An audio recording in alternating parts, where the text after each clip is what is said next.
کہتے ہیں جس زمانے میں امام مالک رحمۃ اللہ علیہ پیدا ہوئے، عجیب اتفاق ہے کہ اسی زمانے میں اسلامی حکمران جس سرزمین کو تلوار سے فتح کر رہا تھا، امام مالک کے قلم نے سب سے زیادہ وہیں قبضہ حاصل کیا، یعنی طرابلس، ٹریپولی، ٹیونس، الجزائر، مراکش اور مسلم اسپین۔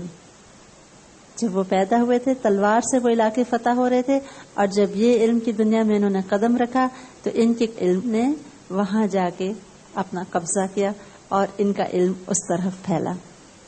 ایک طرف تو ہم دیکھتے ہیں امام مالک رحمۃ اللہ علیہ کا ایسا روب، ایسا دبدبہ ہے، اور دوسری طرف ہم دیکھتے ہیں کہ حلم کی انتہا ہے، بردبار۔ ایک مرتبہ ایک شاعر آیا، کہنے لگا امام صاحب گستاخی معاف، ایک شعر لکھا ہے اور اس میں آپ کا نام بھی لکھ دیا ہے، اگر آپ کہیں تو اپنا شعر سنا دوں۔ اب یہ سمجھے کہ غالباً میری انسلٹ ہوگی اس شعر میں، لیکن پھر بھی کہتے ہیں کہ سناؤ۔ اس نے شعر پڑھا جس کا مطلب تھا کہ مدینہ کا مفتی کہتا ہے کہ محبت کرنا گناہ ہے۔ کہتے ہیں ان کا چہرہ تو سرخ ہو گیا، لیکن صرف اتنا کہا، میں نے ایسا کوئی فتویٰ نہیں دیا ہے۔ حالانکہ بہت بری بات تھی اتنے بڑے عالم کے سامنے آ کے ایسے فضول بات کرنا، لیکن علم اور افو، علم کی ایسی عزت اور ایسی قدر کہ جس وقت حدیث بیان کر رہے ہوتے کہ کوئی چیز ان کو اس درس کو روکنے یا اس کی شان کے خلاف کرنے سے ان کو آمادہ نہ کر سکتی۔ ایک دفعہ درس دے رہے تھے کہ ان کے موضع میں سے بچھو نے ان کو ڈس لیا، اور کہا جاتا ہے 17 مرتبہ اس نے ڈنگ مارا، 17 مرتبہ۔ امام صاحب کا چہرہ زرد ہوتا چلا گیا، لیکن اسی وقار کے ساتھ وہ علم دیتے رہے۔ بعد میں جب لوگوں کو پتا چلا، انہوں نے کہا آپ نے کیوں نہ درس روکا، کیوں نہیں بتایا؟ کہا یہ حدیث کی شان کے خلاف ہے۔ جس وقت بیٹھ جاتے تھے بڑا پیارا انداز تھا درس کا، ساتھ ہی مسجد نبوی میں آپ صلی اللہ علیہ وسلم کا روضہ مبارک ہوتا، تو پھر ہاتھ سے اشارہ کر کے آپ صلی اللہ علیہ وسلم کے روضے کی طرف کہتے کہ اس قبر والے نے یوں فرمایا، یوں فرمایا، یوں فرمایا۔ ہر بات میں آپ صلی اللہ علیہ وسلم کے روضے کی طرف اشارہ کر کے۔ ان کی بیٹی کہتی ہیں کہ میرے والد کو ہر رات حضور صلی اللہ علیہ وسلم کا دیدار نصیب ہوتا تھا، ہر رات۔ کیسی محبت تھی، کیسی عقیدت تھی، اور کتنا اسٹرانگ کنیکشن ہوگا۔ جب تک زندہ رہے استبل میں بہترین گھوڑے کبھی بھی سواری پہ نہیں سوار ہوئے۔ کہتے تھے اس جگہ کو جانوروں کے سموں سے روندوں جس پہ حضور صلی اللہ علیہ وسلم کے قدم مبارک پڑے ہیں۔ اس لیے امام شافعی رحمۃ اللہ علیہ نے جب ایک مرتبہ ان کے استبل دیکھا اور گھوڑوں کی تعریف کی، سارے گھوڑے ان کو تحفے میں دے دی۔ جب وہ علم حاصل کر کے جا رہے تھے، خود جا کے ان کے کرائے کی سواری کا بندوبست کیا اور ان کا کرایہ بھی ادا کیا، اور ساتھ ہی بے تحاشا تحائف دے کے یہ گھوڑے اور گھوڑوں پہ تحفے لدے ہوئے ان کو روانہ کیا۔ موتا جو ان کی کتاب ہے اس کے بارے میں کہتے ہیں کہ موتا کا لفظ جو لفظی معنی ہے وہ ہے روندا ہوا یا وہ راستہ جس سے بکثرت گزرا جائے۔ یعنی موتا کیا ہے؟ دراصل وہ باتیں ہیں، وہ احادیث ہیں، وہ صحابہ کرام کے اقوال ہیں، وہ راہ جس پہ صحابہ کرام کثرت سے چلے، تو وہی چیزیں انہوں نے اس کتاب میں محفوظ کر لی ہیں۔ موتا کے بارے میں آتا ہے کہ جب خلیفہ منصور نے موتا کے بارے میں سنا کہ مکمل ہو گئی، مدینہ منورہ میں بہت خوشیاں منائی گئیں، تمام علماء اکٹھے ہوئے، اور امام مالک رحمۃ اللہ علیہ نے اس زمانے کے تمام علماء کو اپنی کتاب پیش کی تاکہ اس میں کوئی غلطی ہو، کوئی کمی ہو تو وہ بتائیں، لیکن سب لوگوں نے اس کو اپروو کیا۔ جب خلیفہ منصور آیا مدینہ منورہ تو اس نے کہا کہ میں چاہتا ہوں امام صاحب کہ آپ کی کتاب کو خانہ کعبہ پہ آویزاں کر دوں، اور سرکاری طور پہ اس کی کاپیاں بنا کے سارے ملک میں بھیج دوں تاکہ یہی فقہ اور یہی مسلک تمام اسلامی دنیا میں رائج ہو جائے۔ اور ان کی ہمبلنس اور گریٹنس دیکھیے، کہتے ہیں نہیں، ایسا نہ کریں، کیونکہ مختلف صحابہ کرام مختلف علاقوں میں چلے گئے تھے علم دینے، اور انہی کا فقہ ان علاقوں میں چل رہا ہوگا، اور ہو سکتا ہے ان کی باتیں میری باتوں سے زیادہ صحیح ہوں، لہذا انہوں نے اس چیز کی اجازت نہیں دی کہ ان کی کتاب کو سرکاری طور پر نافذ کر دیا جائے۔ خلیفہ نے ایک مرتبہ بہت شوق سے کہا کہ ہم اور شہزادے موتا سننا چاہتے ہیں۔ کہا کہ ٹھیک ہے، کل کا دن مقرر ہے۔ اگلے دن خلیفہ انتظار کرتا رہا اور امام صاحب تشریف نہ لائے۔ پتہ کیا گیا کہ پتہ کریں امام صاحب کیوں نہیں آئے، تو جب قاصد پوچھنے آئے تو انہوں نے کہا علم کے پاس لوگ آتے ہیں، لوگوں کے پاس علم نہیں جاتا۔ آخر ہارون الرشید خود پھر امام صاحب کے مجلس میں حاضر ہوا۔ جب آ گیا تو اب اس نے امام صاحب سے کہا کہ عام لوگوں کو باہر کر دیجئے۔ کہا کہ ایک شخص کے فائدے کے لیے عوام کے فائدے کو قربان نہیں کیا جا سکتا۔ اس کے بعد اس نے چاہا کہ اوپر بیٹھے امام صاحب کے ساتھ، تو کہا تواضع مقصود ہے، چپ کر کے وہ نیچے بیٹھ گیا۔ اس کے بعد کہا کہ جی شروع کیجئے حدیث کا درس، تو انہوں نے اپنے شاگرد سے کہا کہ تم پڑھو۔ انہوں نے کہا ہم تو آپ سے سننا چاہتے ہیں۔ فرمایا یہی دستور ہے، مطلب جی چاہے تو بیٹھو، نہ چاہے تو چلے جاؤ۔ امام صاحب کا طریقہ کار یہ تھا کہ بہت ادب سے صبح بیٹھے ہوتے مسجد نبوی میں، اور ایک مرتبہ خلیفہ منصور امام صاحب سے مسجد میں کسی بات پہ بحث کرنے لگا۔ اس کی آواز جو بلند ہوئی، امام صاحب نے ڈانٹا اور سورہ الحجرات کی آیت پڑھی، لا ترفعوا اصواتکم فوق صوت النبی، کہ پیغمبر کی آواز پر اپنی آواز بلند مت کرو۔ یعنی یہاں پہ حضور صلی اللہ علیہ وسلم کا روضہ مبارک ہے اور ادب کا مقام ہے، یہاں اونچی آواز سے بات بھی نہ کی جائے۔ خلیفہ خاموش ہو گیا۔ صبح کی نماز کے بعد طلوع آفتاب تک مصلی پہ بیٹھتے، درود شریف اور دیگر مسنون اذکار وغیرہ پڑھتے۔ جب سورج طلوع ہو جاتا، صبح ہو جاتی، لوگ آنا شروع ہوتے، امام صاحب لوگوں کی طرف متوجہ ہوتے، لوگوں سے ان کی خیریت پوچھتے، پھر مجلس کی ترتیب شروع ہو جاتی ہے۔ صاحب فہم طلباء آگے بیٹھتے، قریب بیٹھتے، اور جب مجلس شروع ہوتی امام صاحب دوبارہ آتے تیار ہو کے، تو انتہائی سکون اور اطمینان کے ساتھ حدیث کی املا کرواتے، ڈکٹیٹ کرواتے تھے۔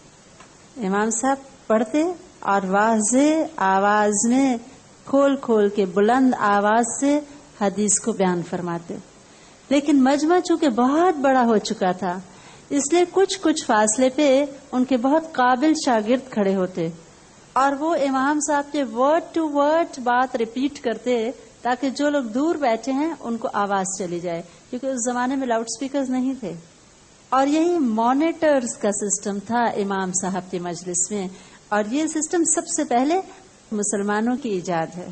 یہ سسٹم کہا جاتا ہے پھر پاول آیا اور اس نے دیکھا مسلمانوں کے مدارس میں اور اس کو اتنا پسند آیا کہ پھر اس نے بوائے اسکاؤٹس کی تنظیم کا آغاز کیا۔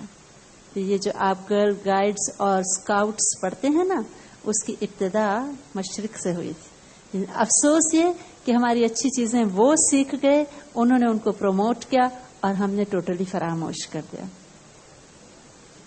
ایسے شاگرد بہت خیال سے امام صاحب چنتے تھے، جن کی آواز بھی اچھی ہو، جن کو علم بھی درست آتا ہو، اور وہ پھر امام صاحب کی بات کو آگے آگے پہنچایا کرتے تھے۔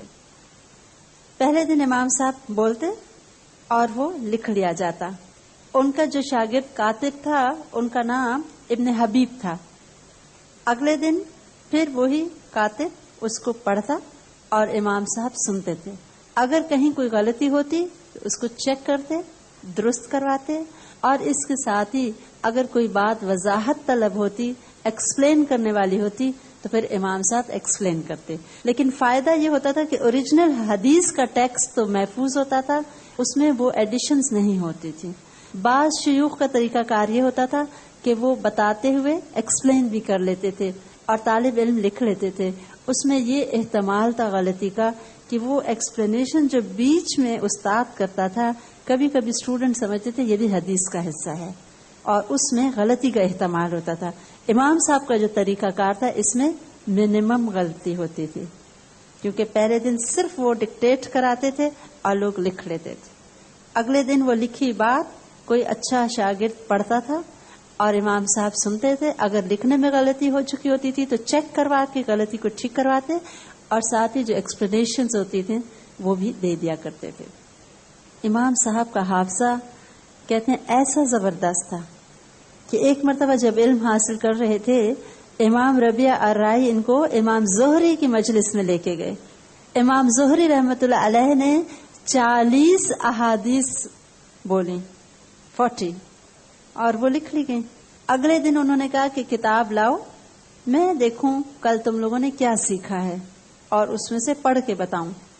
امام ربیع الرائی نے کہا کہ اس مجلس میں ایسا شخص بھی ہے کہ کل آپ نے جتنی احادیث بولی تھیں اس کو زبانی یاد ہیں, آپ کتاب سے کیوں پڑھتے ہیں, وہ زبانی سنا دے گا.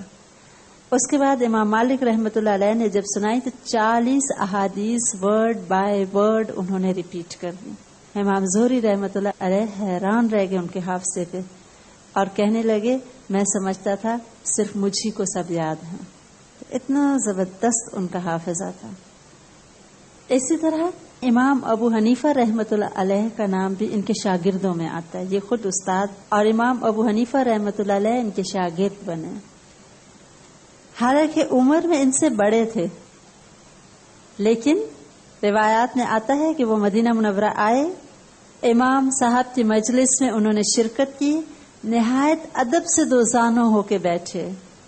اور امام مالک رحمت اللہ علیہ اگرچہ عمر میں ان سے چھوٹے تھے لیکن امام ابو حنیفہ نے انتہائی ادب سے ان کی مجلس میں شرکت کی اور ان سے علم حاصل کیا. ایک مرتبہ پھر آئے ان سے ملنے. عبداللہ بن مبارک رحمت اللہ علیہ فرماتے میں وہاں موجود تھا اور امام شافعی رحمت اللہ علیہ بھی موجود تھے. وہ شاگرد کہتے ہیں جب امام ابو حنیفہ آئے تو امام صاحب جو کبھی کسی خلیفہ کے لیے بھی تعظیم سے نہیں اٹھے تھے, انتہائی تعظیم سے اٹھ کے بڑے ادب سے انہوں نے اپنی چادر پھیلائی اور امام ابو حنیفہ کو وہاں بٹھایا اور تمام شاگرد حیران تھے.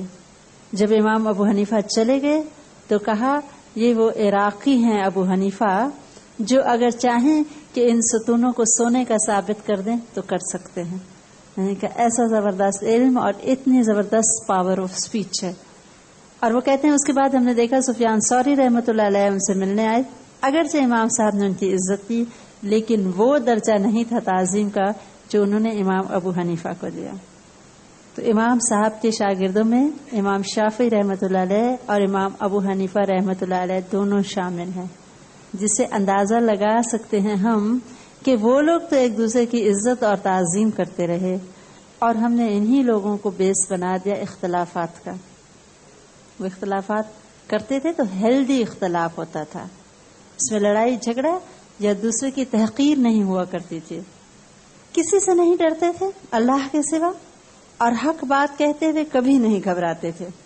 ایک مرتبہ جب ایک عباسی خلیفہ نے حکومت سنبھالی, اس نے چاہا کہ زبردستی بیعت لے. کچھ لوگوں نے بیعت کرنے سے انکار کر دیا کیونکہ وہ دل سے ان کو خلیفہ ماننے کے لیے تیار نہیں تھے. ایسے میں والی مدینہ نے زبردستی بیعت لینا شروع کر دی, جبرن پریشرائز کر کے. لوگوں نے ان سے فتویٰ پوچھا کہ کیا جبری بیعت لینے سے بیعت ہو جاتی ہے, یعنی جیسے گن پوائنٹ پہ کوئی آ کے کہے کہ آپ یہ بات مان جائیں اور اگر کوئی مجبوری کے مارے مان جائے تو کیا واقعی بیعت ہو گئی. انہوں نے انکار کیا اس بات سے اور بیس بنایا کہ جیسے جبری طلاق نہیں ہوتی اسی طرح جبری بیعت نہیں ہوتی. یعنی کوئی زبردستی کسی آدمی کے سر پہ بندوق رکھ کے اپنی بیوی کو طلاق دے دے, اس میں اگر وہ جان کے ڈر سے کہہ دے, امام صاحب کہتے تھے کہ ایسی طلاق واقع نہیں ہوتی. اس طرح لوگوں کو تسلی ہو گئی اور وہ بیعت کرنے سے انکار کرنے لگے. جب والی کو یہ بات پتہ چلی اس نے امام صاحب کو بہت زیادہ مجبور کیا کہ وہ اپنا یہ فتویٰ واپس لیں اور یہ فتویٰ دے دیں کہ جبری طلاق ہو جاتی ہے تاکہ وہ جو زبردستی بیعت لے رہے ہیں وہ بھی جائز ہو جائے. یہ ایک بہت سیاسی قسم کی بات ہے, شاید ہم لوگوں کو سمجھ نہ آئے کیونکہ ہمارے یہاں بیعت کا سسٹم نہیں ہے. یوں سمجھ لیں کہ زبردستی کی ووٹنگ کروانا نا, ریفرینڈم. امام صاحب کے فتوے سے کافی پریشانی تھی حکومت کو اور ادھر ان پہ زبردستی کی جا رہی تھی کہ آپ یہ فتویٰ دیں، اور امام صاحب جو ہمیشہ حق بات بولتے تھے انہوں نے انکار کر دیا. لہذا بالآخر والی مدینہ نے ان کو بلوا کے سزا کی دھمکی دی. انہوں نے کہا میں ہر سزا کے لیے تیار ہوں. ان کو 70 کوڑے لگائے گئے. اتنے بڑے امام، اتنی عزت علم والے، 70 کوڑے لگائے گئے. اور اس پہ بھی بس نہیں کی گئی، ان کو سواری پہ بٹھا کے پورے مدینہ میں پھرایا گیا اس حالت میں، اور کہا جاتا ہے ان کے یہ دونوں کندھے اتر گئے تھے ان کوڑوں سے، یہ جگہ سے نکل گئے تھے بازو. اور اس حالت میں بھی وہ کہتے رہے کہ میں مالک بن انس کہتا ہوں کہ جبری طلاق نہیں ہوتی. جب کوڑوں سے بھی بات نہ بنی، خون ان کا بہہ رہا تھا، سواری پہ بٹھا کے گھمایا گیا. یعنی ایک طرح سے یہ ذلت ہے اور سب لوگ دیکھیں ان کو. اور وہ سواری پہ بیٹھ کے جہاں جہاں سے گزرتے کہتے لوگوں سنو، جو مجھے جانتا ہے وہ بھی، اور جو نہیں جانتا وہ جان لے، میں مالک بن انس کہتا ہوں کہ جبری طلاق نہیں ہوئی. بالآخر جب انہوں نے دیکھا کہ کسی طرح نہیں مانتے تو انہوں نے ان کو چھوڑ دیا. اسی حالت میں خون سے لہو لہان مسجد نبوی میں آئے اور آ کے 2 رکعت پڑھی، اور پھر اس کے بعد اپنے جو بھی مرہم پٹی تھی وہ کروائی. حق بات اور حق کے سوا اور کچھ نہیں. خلیفہ جب آیا اگلے سال حج پہ، اس نے بہت معذرت کی کہ میں نے والی مدینہ کو ایسا کوئی حکم نہیں دیا تھا کہ آپ کی شان کے خلاف کوئی ایسا کام کرے. اور ان کا حلم دیکھیں، کہتے ہاں ٹھیک ہے آپ کو حکم نہیں تھا، کوئی شکوہ نہیں، کوئی شکایت نہیں. ایک مرتبہ اسی طرح خلیفہ آئے عباسی تو جن کو جا کے ملے اور کہا حضور صلی اللہ علیہ وسلم کے شہر والوں کا خیال کیجیے. اس زمانے میں انتہا درجے کے وہاں کھانے پینے کی کمی تھی اور لوگ بہت پریشان تھے. ان کی بات سنتے ہی خلیفہ نے کئی ہزار درہم مدینہ منورہ کے لوگوں کے لیے دیے، جو انہوں نے وہیں اسی وقت کھڑے کھڑے تمام ضرورت مندوں کے لیے بھجوا دیے. خلیفہ منصور کی بہت خواہش تھی کہ امام صاحب میرے پاس بغداد آ جائیں. اس نے بہت لجاجت سے کہا اور ان کو 30,000 دینار بھجوائے. یہ رقم رکھنے بہت بڑی رقم ہے، اور آپ ہمارے پاس آ جائیں. کہا حضور صلی اللہ علیہ وسلم کے شہر سے اچھا کوئی شہر نہیں. کبھی زندگی بھر مدینہ منورہ سے باہر نہیں گئے ہی نہیں. علم بھی وہیں حاصل کیا، وہیں رہے، ساری زندگی مسجد نبوی میں ہی گزر گئے. جو تھوڑی دیر کے لیے گھر جاتے تھے اس کے علاوہ سارا وقت درس و تدریس اور مسجد نبوی، حضور صلی اللہ علیہ وسلم سے محبت. اور ایک مرتبہ جب حج کے موقع پہ گئے، کہتے ہیں بصرہ کے ایوب سختیانی مجھے ملے. 1 سال بھی ملے، دوسرے سال بھی ملے مکہ معظمہ میں، لیکن میں نے ان سے کوئی حدیث نہیں لی. آخر تیسرے سال دیکھا کہ وہ چاہے زمزم کے پاس ایسے بیٹھے ہیں کہ آپ صلی اللہ علیہ وسلم کا نام مبارک آتا اور وہ رونا شروع ہو جاتے، اور اس قدر روتے کہ مجھے ان پہ رحم آتا. ان کو جب اس حال میں دیکھا تو میں نے ان سے حدیث لے لی، سن لی اور پھر روایت کر لی. اتنی کیئرفلی احادیث سے جس کے دل میں بھی محبت ہے اسی سے حدیث لیتے تھے، کیونکہ اپنے دل میں جو محبت تھی.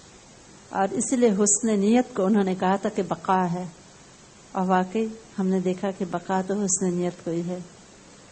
ان کے اتنی کثرت سے شاگرد آتے اور علم حاصل کرتے کہ روایت کی جاتی ہے کہ 1300 سے زیادہ ان کے شاگرد تھے.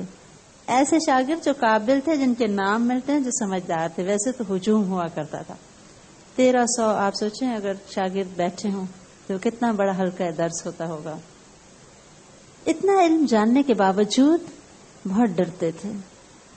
کوئی معاملہ ایسا آ جاتا جس میں ذرا سا شک ہوتا تو کبھی نہیں فتویٰ دیتے تھے. ان کے ایک شاگرد کہتے ہیں کہ ہمارے امام صاحب کے پاس لوگ دور دور سے آتے، منزلوں پہ منزلیں طے کرتے ہوئے، تھکے ہارے ہوئے، اور امام صاحب سے جب فتویٰ پوچھا جاتا اور اس وقت امام صاحب کے پاس اس کی کوئی صحیح دلیل نہ ہوتی اس فتوے کا جواب دینے کی، تو نہایت کشادہ پیشانی کے ساتھ فرماتے لا ادری، میں نہیں جانتا. امام صاحب کے شاگرد ابن وہب کہتے ہیں کہ اگر میں امام مالک کی لا ادری کی تختیاں لکھتا تو کتنی ہی تختیاں بھر جاتی، یعنی کاپیوں کی کاپیاں بھر جاتی اتنی مرتبہ انہوں نے کہا لا ادری. اتنا جاننے کے باوجود ایک مرتبہ ایک شخص نے کہا کہ میں 6 مہینے کی مسافت طے کر کے آیا ہوں. 6 مہینے کی مسافت، اتنے دور سے آیا ہوں. اور میرے لوگوں نے مجھے کہا کہ جاؤ امام مالک سے یہ مسئلہ پوچھ کے آؤ، آپ مجھے اس کا جواب دیجئے. انہوں نے فرمایا میں اچھی طرح نہیں جانتا. اس نے کہا مجھے بتائیے میں لوگوں کو جا کے کیا جواب دوں گا کہ 6 مہینے کا سفر کر کے آیا ہوں اور آپ کہتے ہیں میں نہیں جانتا. امام صاحب کہتے ہیں کہہ دینا کہ مالک بن انس نے کہا ہے میں نہیں جانتا. یہ بات ہمارے لیے بہت چھوٹی ہے، لیکن ایسا امام جن کے آگے ہزاروں کا مجمع ہو اور جن کا نام پوری مملکت اسلامیہ میں پھیلا ہوا ہو اور جہاں خلفائے وقت آ کے درس حاصل کرتے ہوں، ایسی مسند پہ بیٹھ کے اور کہنا لا ادری بہت بڑے ظرف کی بات ہے. اور ہم کو بھی وہ امام صاحب سکھا گئے کہ جس چیز کا علم ہمیں نہ ہو، غلط بات بتانے کی بجائے بہتر ہے کہ انسان کہہ دے میں نہیں جانتا.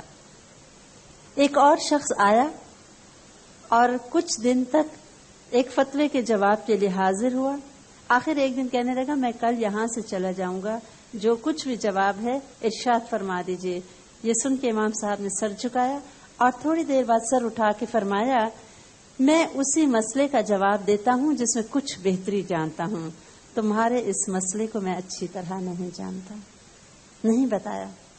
اور اسی طرح ایک مصری دوست تھے لیس، انہوں نے کہا حیرت سے کہ یہ بیچارے جو اتنی کوسوں کا سفر کر کے اتنے اخراجات برداشت کر کے آپ کے پاس آتے ہیں، آپ ان کو واپس کیوں کر دیتے ہیں؟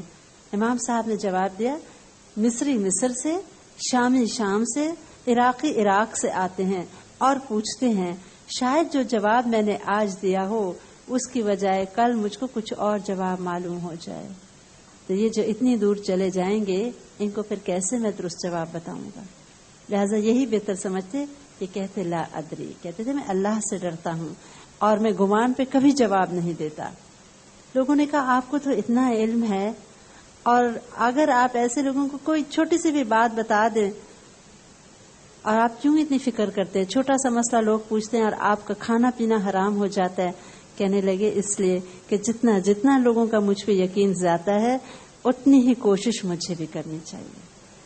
علم کوشش کے بغیر اور جد و جہد کے بغیر نہ لینا چاہیے اور نہ ہی آگے دینا چاہیے. کہا جاتا ہے امام صاحب کے ہزاروں فتوے ہیں، ہزاروں. اور صرف ابن قاسم جو ایک مصنف ہیں ان کو امام صاحب کے 40,000 مسئلے زبانی یاد تھے، 40,000.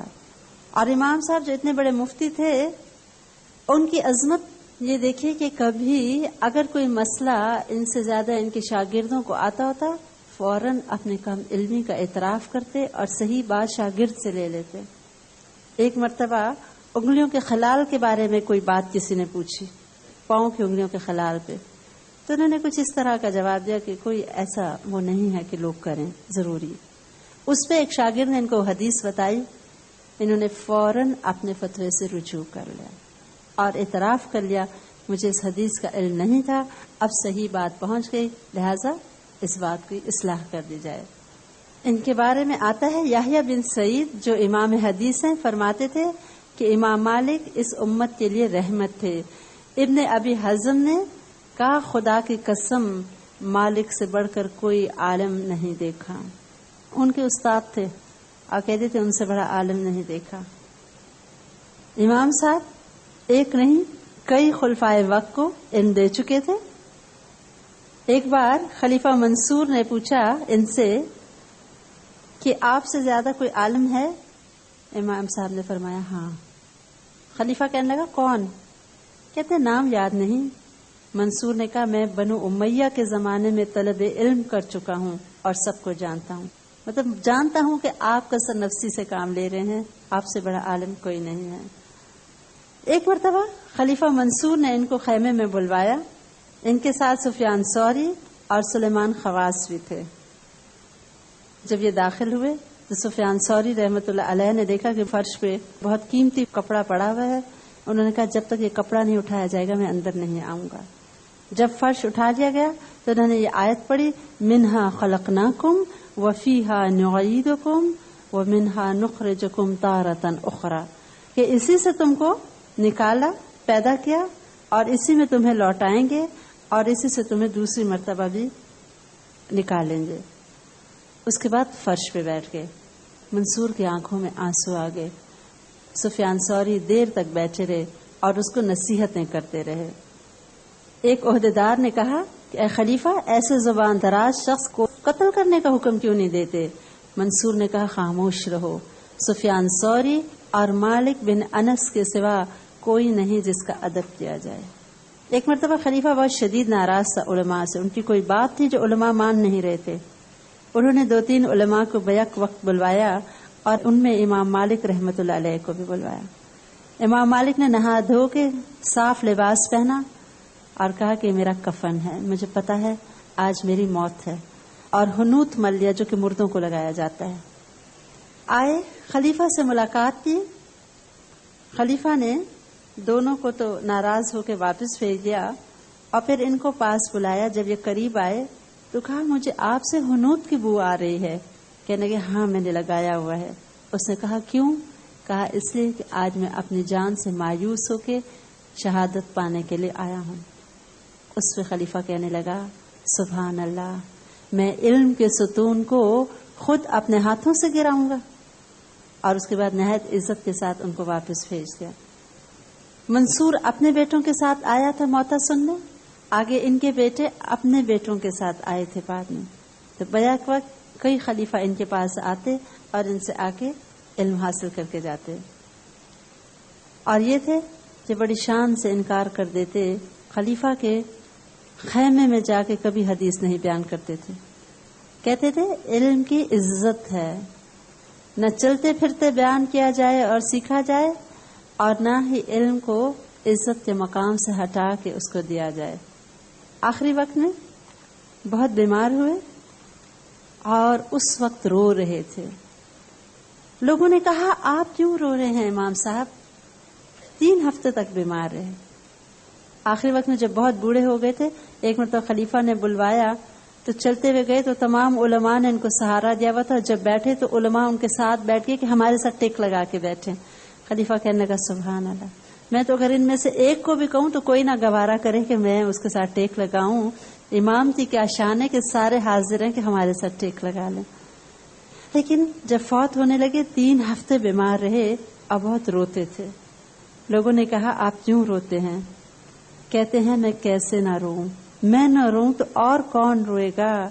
اے کاش مجھ کو میرے ہر قیاسی فتوے کے بدلے ایک کوڑا مارا جاتا اور میں فتویٰ نہ دیتا۔ یعنی فتوے تو دے دیا، نہ جانے ٹھیک دے کے گیا ہوں کہ غلط دے کے گیا ہوں۔ اور اسی طرح بالآخر دنیا سے رخصت ہو گئے۔ کہا جاتا ہے 62 برس تک دین کی خدمت کی انہوں نے، 62 سال تک۔ جنازے میں ایک ہجوم تھا اور مدینہ منورہ میں ان کو عظیم انسانوں کے ساتھ دفن کر دیا گیا، جہاں کے کئی امہات المومنین، خلیفہ راشد حضرت عثمان رضی اللہ تعالی عنہ اور دیگر اسلام کے علماء ہیں۔ توفنی مسلما والحقنی بالصالحین، جو لوگ زندگی میں بھی اسلام پہ جمے رہے اور جو دعائیں کرتے رہے کہ اللہ ہمیں نیکوں کے ساتھ ملا دینا مرنے کے بعد، تو ان کی دعائیں قبول ہوتی ہیں۔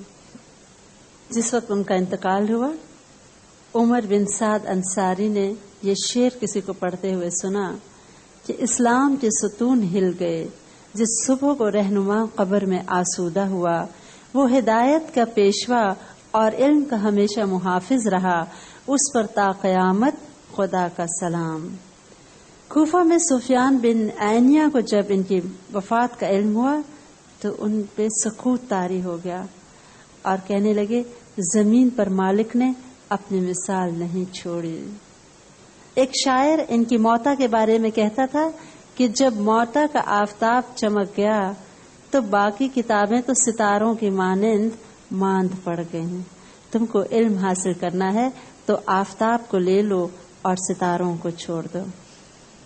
ان کی تاریخ پیدائش 93 اور ان کی تاریخ وفات 179 مدینہ منورہ کے اس قبرستان میں معزز لوگوں کے درمیان دفن ہیں جن پہ ہمیشہ تاریخ اسلام فخر کرتی رہے گی۔